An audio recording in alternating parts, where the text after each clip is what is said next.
Dünən gecə düşmən növbəti dəfə atəşkəsi pozub.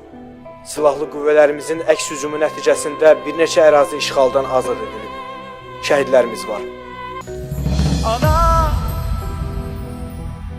mən şəhid oldum, yerim gözəldir, təki ağlama.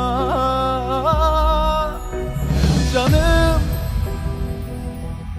canım sevgilim, bağışla məni, səni tək koydum. Ana, ben şehit oldum, yerim güzeldir, tekil ağlama. Canım, ağlama.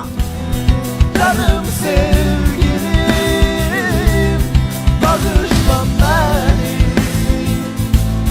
seni tek koydum.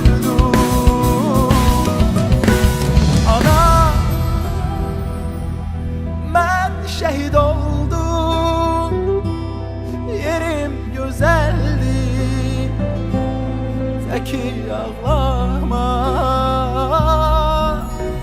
Canım, canım sevgilim, bağışla beni,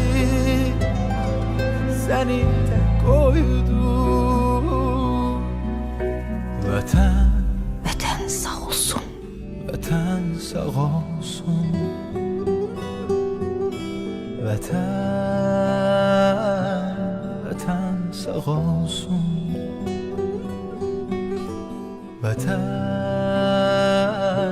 Vətən sağ olsun. Vətən